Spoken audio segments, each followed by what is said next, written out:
Welcome back. It's time now for an exclusive conversation as Trump's tariffs continue to disrupt global trade. How is the global economy adopting to and adapting to Trump's new world tariff order, and how is India positioned to navigate the tariff threats? To discuss all this and more on global trade, Shereen Bhan caught up with Bob Sternfels, Global Managing Partner, McKinsey, and Rajat Dhawan, Managing Partner, India, McKinsey. Listen in to excerpts from that conversation. When you talk to clients today, what are they telling you? Is there a sense of panic? Is there a sense of fear? Is there a chilling effect that nobody wants to do anything at this point in time?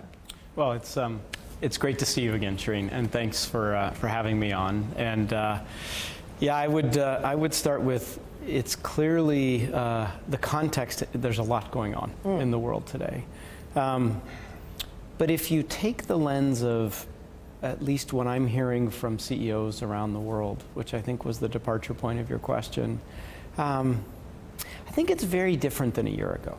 Okay. So if we backed up a year ago, most were saying, and you were clear on this, that hey, 2024 is the year of elections. Mm-hmm. And there were more elections around the world than I think in any year in recorded history. And so as a result, many CEOs were saying, let me wait and see how things play out. Let's see what happens with this particular election, and so if I can defer some decisions, I will, and I'll play for time. Well, you fast forward to the beginning of 2025, and folks are saying the elections have happened. Yeah. The world's no less volatile, and might even be more volatile than it was a year ago. But I can't afford to wait. I actually have to make decisions, and I find that's one big departure point from even 12 months ago, that despite this volatility, there's a real desire to still need to move forward.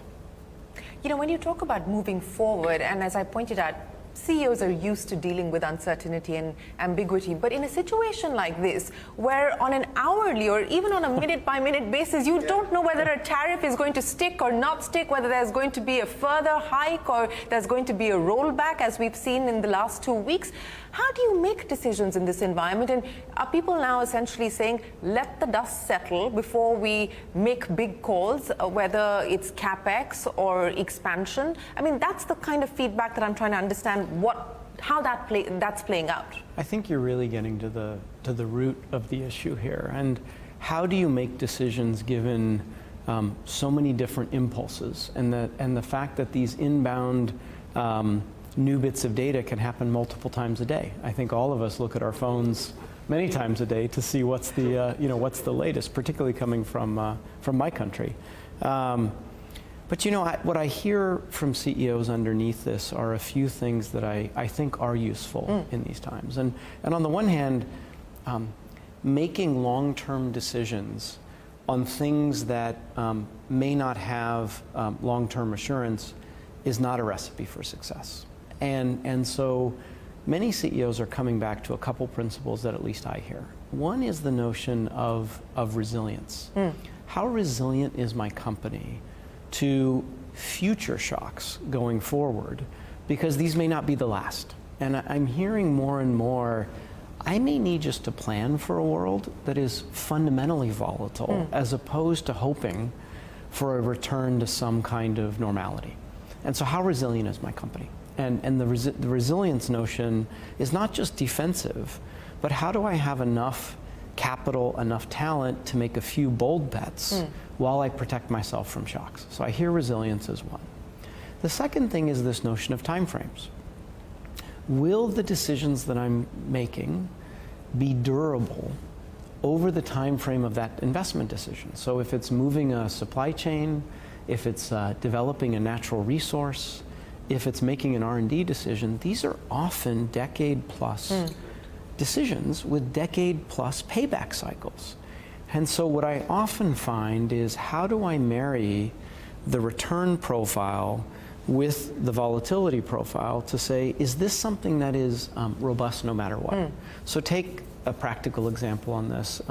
Many are asking around the world, how much of my supply chain should I have in the US, right, given tariffs? Well, if you back up, we had done some work in the pre-tariff era that said supply chains aren't resilient enough, that COVID And the Russia invasion of Ukraine showed that we actually had fragile supply chains. And there was a logic for moving part of your supply chain closer to the source of demand. The US is the largest source of demand, irrespective of tariffs. And so several CEOs are coming back to that foundational logic to say, would I make this decision even without tariffs? What portion of this is robust long-term, based either on resilience logic, long-term demand logic? That's a practical example of this time frame piece. And maybe the third thing I'm hearing, if it's resilience, time frame synchronized with the investment decisions, the third is this notion of where are no regret moves just to speed up? And in particular, one of the topics that's around that is the implementation of new technologies to change my business. No matter what happens in the world, I am going to have to implement technology faster to change my business. That's a no regret move. And so I'm often asked the question, Bob, what are the no regret moves that I can be implementing irrespective of these external stimuli? The role that you believe India is likely to play, when we look at what happened between 2017 and 2024, and this is the data that McKinsey has put together, the beneficiary of the supply chain diversification out of China was to the ASEAN region and more to countries like Vietnam. So India has seen an incremental uptick, but perhaps not to the potential that it would like to see. How do you believe that's likely to change? To the future growth potential for India, and you start with manufacturing. India is nowhere near its full potential around this. And you highlighted, I think, a success story. I think you have to hand it to Vietnam in how quickly they moved. But on a relative basis, Vietnam's small. And Vietnam now is facing all of the secondary issues, labor shortages, supply chain issues, overconcentration, et cetera, that India won't face for a while. And I think this is really the moment to now move from a catalytic change that has started in India about this notion of a strong manufacturing base to now kinking the curve and really starting to drive acceleration at scale. And so I am very excited, and I'm excited because you root this logic not in tariffs, right? You root this logic in the fundamental notion of resilient supply chains. And therefore, from an investment decision, whether you're an Indian company or an MNC, looking at Indian manufacturing and Indian supply chain, you can get excited about making that long-term investment.